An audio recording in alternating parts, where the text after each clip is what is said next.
My wife friend-zoned me and told me she felt disgusted after sleeping with me, so I started acting extremely cold with her. She completely lost it. My wife and I started couples therapy recently, and during a session she confessed to me that she was no longer in love with me and only saw me as a best friend. She said she only loved me in a platonic way, and this was one of the main reasons she has refused to sleep with me for the past 3 years. Later that day, she also said has built up a lot of resentment towards me. She thinks it's because I spend more time with our kids than with her, and due to the resentment has even started thinking of other men. I had absolutely no idea how to proceed until the other night. She came home hammered and begged for intimacy. I initially said no, but she kept pushing until I gave in. The next morning she woke up and said she felt disgusted with herself. She once again reiterated she sees me as a best friend, and her whole life she's had a rule about never sleeping with friends. That same day, we had a deep heart-to-heart talk where she said that all she wants is simply companionship, which basically means our co-parenting roommate dynamic. I asked her what I could possibly do, or what is it about me that is so unattractive or undesirable. Her response was, I don't know. She stated that she does love me, but it's not the same, that she has been feeling disconnected for years, and that our marriage just takes up too much work. Her focus is only the children for now, and that my co-parenting contributions are meaningful to her in our home. I'm puzzled, I'm frustrated, and I do not know what to do at this point. Update 1. One of the main things that has bothered me has been the term resentment, and it has been really eating me up inside knowing my wife keeps telling me she doesn't know why she's resentful, or doesn't know why this is affecting her emotionally, mentally. I brought this up with our therapist once again, and resurfaced the conversation about being married for so long, 15 years, and being together since we were 14. Our long history of growing up and how having children when we were 19 significantly changed the trajectory of our lives. We experienced severe poverty and many hardships in the process, and we essentially had zero social life for the past 10 years because we were so busy raising babies, 2 kids now ages 12 and 14. The therapist followed up with tons of questions directly mostly at my wife about her feelings towards this, and 90% of the responses were very our kids focused. It definitely felt like she was afraid of saying, yes, it sucked, because she would feel guilt or shame because it would imply she regrets the kids. I mentioned this in the session, and the therapist encouraged her to look at this outside of the lens of being a mother and to try to view it a bit more selfishly and individually, and it was very eye-opening. My wife mentioned that she was very frustrated with the fact that we did miss out on many things in life. She also was very clear in saying, I do not think I missed out on other partners or dating or partying, but I certainly lost all my friends. This was huge, because one of the big pieces that has caused a strain in our lives is how siloed and isolated we've been. I followed up by reminding her that it's important to have good friends and to make time for herself and her friendships. For the past 3+ years, we've had multiple conversations about friends and how it is important to have them in life, especially when you have similar peers that can help in many areas of life that perhaps we have no experience navigating, and even simply for enjoyment. It has always been something my wife avoids, even though she's always been someone who needs that external stimuli. The main reason for her not investing in friends or even herself has always been the kids. Like I mentioned earlier, 90% of the answers have to relate to the kids to some degree. At this point in our session, I started to feel like there was a common denominator, the kids, in most of the frustrations and problems she was experiencing. So I simply asked her, do you think you may be upset at me because I'm responsible for these kids in the sense that I got you pregnant so young? I wasn't ready, but she said that she was upset at me for that. She also followed up with the fact that she knows that's unreasonable because it takes 2 to tango. I did feel like it was progress because it kind of gave us something to work on and help alleviate some of these burdens, so we agreed to invest more time in nurturing good friendships, both together and individually. Towards the end of the session, we began to discuss what actionable items we would take from this session. At this point, it was still all very ambiguous and blurry as to what the outcomes were. I was very direct and very forward in asking my wife what her plan is moving forward. She started basically saying the same thing, that she doesn't have any desire to be intimate with me as of now, and that she loves me immensely, and she feels bad for not being there for me. I also brought up the brief swinging that happened, to which for the 50th time said it wasn't a problem. I agree with her on this. This was something that was a mechanical approach for a solution to a problem that was very much inexistent when we tried this. We both really have no issue to this. We know it happened, we tried it, and mutually stopped and turned the page. I also brought up other life events that may cause resentment, and really we ended up not getting anywhere else as far as the root for resentment, which was discouraging. I then basically expressed to my wife that I will not be okay with that arrangement. I told her that I've really done everything I can, and that this issue really has reached a point where it has nothing to do with me, or requires me to do anything that I'm currently not doing. I was very direct, and said that I will not be accepting this dynamic, and that I need to be with someone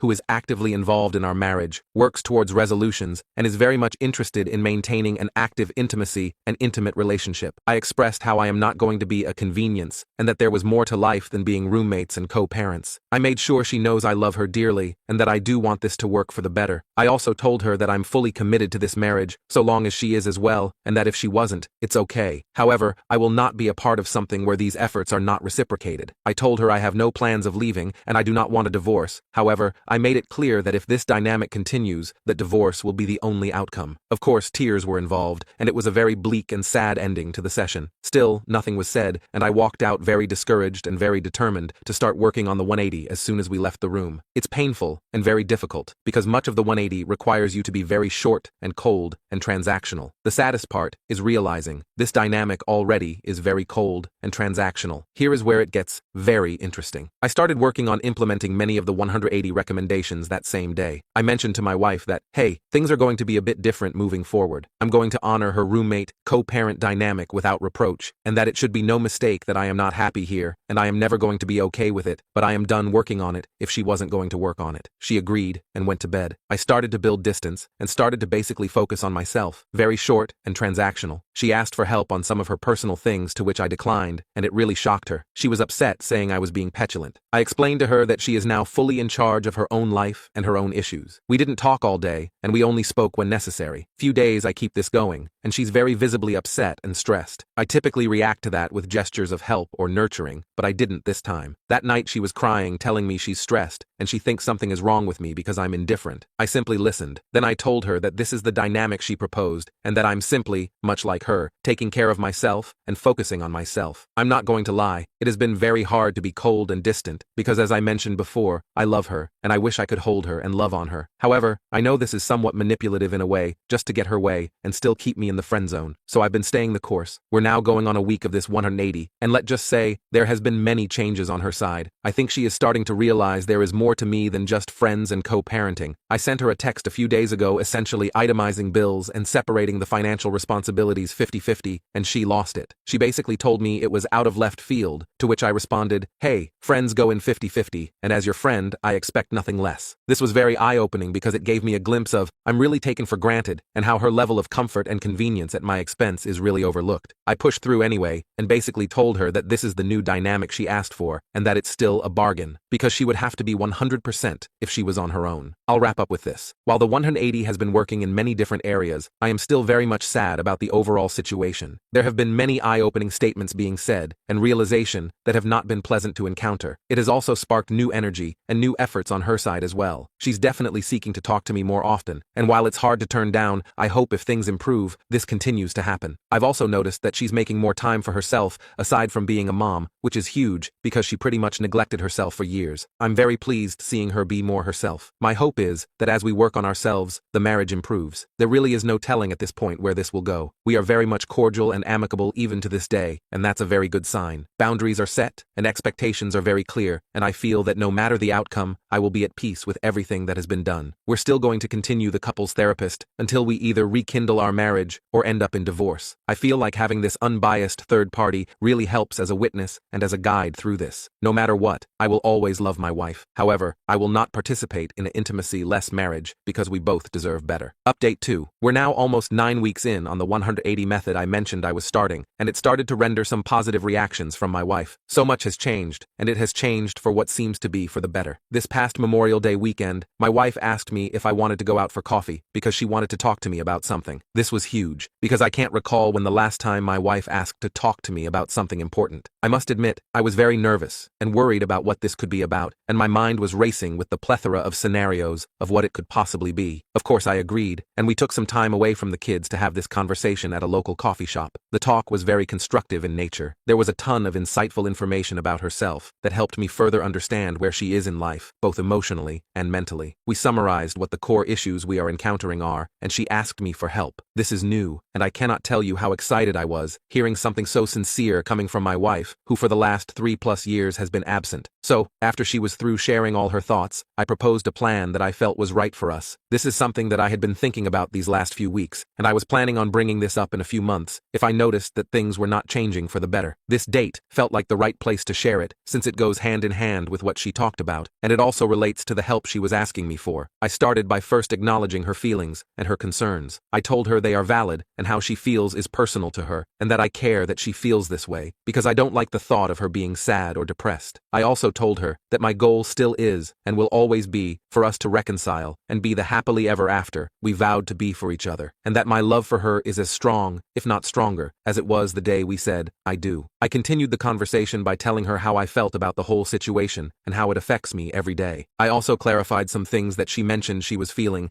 because I have been very distant and monotone lately. I explained to her that I was very much trying to protect my feelings and emotions from the rejection and neglect, and that it wasn't personal. It was simply me safeguarding myself, because I cannot control her. I can only control myself. This was a perfect segue way to the core of this approach, which is focused on self-accountability. I told her that for the longest time, I was always working hard to make her happy and do things that I knew she enjoyed or wanted. However, I was always met with rejection and disappointment, which caused a load of stress on me. I explained to her that I had to make a change for myself. After all, I can only control myself and make the changes that I want for myself. I mentioned how I was starting to implement new habits and routines that help edify me, all while still executing all of our shared responsibilities, including parenting, finances, and daily living activities. I explained that the goal is to continue to improve myself, both as a husband and father, learn more, and be healthier. She was very receptive to this. She told me that she sees what I'm doing and that she is proud of the changes she has seen. She also told me how she's starting to realize that she feels left behind and that much of the things that have affected her negatively are her own fault. Toward the end of the conversation, which was about 3 hours, there was a very high spirit of reconciliation in the room. I told her that my goal is to ultimately make this work. However, I was very clear that I was not going to live under the current circumstances. So, here is what we established. We are in charge of our own happiness. The key here is that she's not responsible for making me happy, and vice versa. We both need to seek what that personal plan looks like individually. Also, we're both encouraged to include each other in taking those steps if we want, but it is not required. We are in control of our own individual lives and our own journey. This means we're both responsible in finding the resources necessary to grow, change, and heal. We can definitely help one another when help is requested. However, unsolicited advice or help will not be rendered. We are responsible for communicating. This ensures nothing is left unsaid. If it was never brought up or discussed, it never happened. We're not mind readers, and we need to take ownership when we fail to communicate. Make a list of needs and wants. This gives us both clear direction about meeting each other's needs. This also gives us a choice as to what we want, choose to do, compromise on, or decline to do. This list also will not serve as a checklist for accountability. We made it clear we would not be bringing this list up for the purpose of arguing, and it was up to the other person to use the list as a tool for growth, transparency, or clarification. We concluded that it was up to us to decide if we will be happy doing these things for ourselves because we care, not to simply check a box. This was very important in order to establish long-term habits and not short-term band-aids, because you cannot make someone change or do something they don't believe is important. We also established a deadline, Memorial Day 2025. At the end of the conversation, we concluded by setting Memorial Day 2025 as a hard stop to evaluate our lives and our progress. We agreed we would do this with the clear understanding that we will independently decide if we are happy here. If we determined we aren't happy, we will be getting a divorce. We would also both assume full responsibility for what happened should we get divorced. For example, if needs were not met, it would mean my partner chose not to meet them. This places full responsibility on each other in all areas. The whole process requires that if needs were not met, the next question should be, did we do everything to address this issue? If yes, then we will have a clear conscience of what transpired and know we left no stone unturned. If, however, we didn't do everything to address the issue, it will mean the issue was not important enough for you or didn't care to meet those needs. This goes both ways in all areas, like everything else. We established that the main motivator for change should be ourselves, and that if we did that, we would in turn begin to see beneficial changes towards each other. The goal is to ensure that everything we are doing for one another to meet each other's needs is being done because we want to do it for our spouse, not because